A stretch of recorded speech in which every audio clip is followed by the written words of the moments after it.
যুক্তরাষ্ট্র ও ইরানের মধ্যে সাম্প্রতিক যুদ্ধ এবং তার পরবর্তীতে অন্তর্বর্তীকালীন চুক্তি বৈশ্বিক রাজনীতিতে এক নতুন মোড় এনেছে।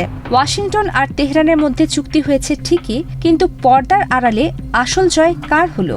এক চাঞ্চল্যকর বিশ্লেষণে মার্কিন সংবাদ মাধ্যম CNN দেখিয়েছে, এই যুদ্ধে সবচেয়ে বড় ফায়দা লুটে নিয়েছে পরাশক্তি চীন। দেশটি এই সংকটকে নিজের ভূ রাজনৈতিক ও অর্থনৈতিক স্বার্থে দারুণভাবে ব্যবহার করেছে। সবচেয়ে বড় যে তথ্যটি চীনা থিঙ্ক ট্যাঙ্ক এবং আন্তর্জাতিক বিশ্লেষকেরা সামনে আনছেন তা হল আমেরিকার সুয়েজ মুহূর্ত। করোনা বা যে কোনো ভাইরাসের এগেইনস্টে ফাইট মানি ব্যাকট্রলের লেফট রাইট।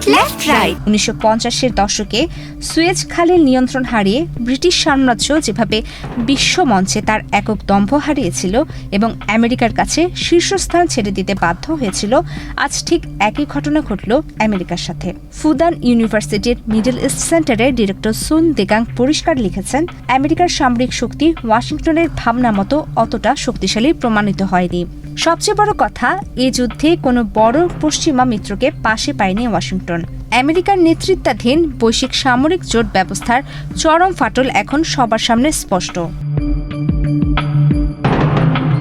এই ইরান যুদ্ধ পরোক্ষভাবে তাইওয়ানকে নিয়ে চীনের হাতকে কয়েক গুণ শক্তিশালী করে দিয়েছে।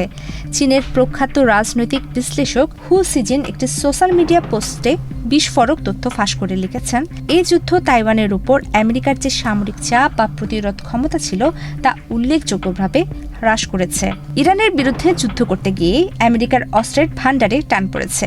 ফলে ইউরোপ বা এশিয়ার মিত্রদের সাথে চীনকে ঠেকানোর মতো কোনো নৈতিক বা সামরিক রসদ এখন আর ওয়াশিংটনের কাছে অবশিষ্ট নেই।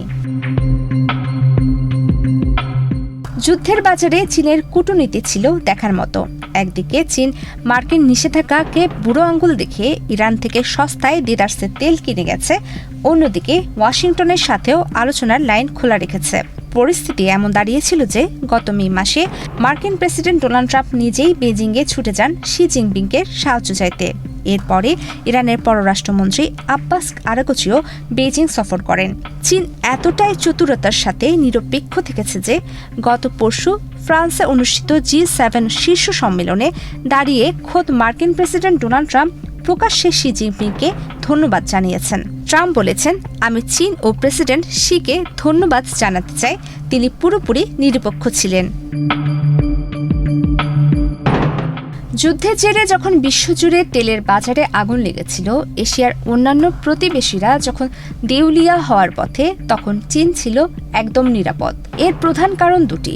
এক, চীনের কাছে থাকা বিপুল পরিমাণ গোপন ও কৌশলগত তেলের মজুদ, এবং দুই, চীনের গ্রিন টেকনোলজি ও বৈদ্যুতিক গাড়ির বিপ্লব। তেলের উপর নির্ভরতা কমিয়ে দেওয়ায় এই বৈশ্বিক অর্থনৈতিক ধাক্কা চীনকে সেভাবে স্পর্শ করতে পারেনি। প্রমিতি কিবরিয়া ইসলাম, বাংলাদেশ প্রতিদিন।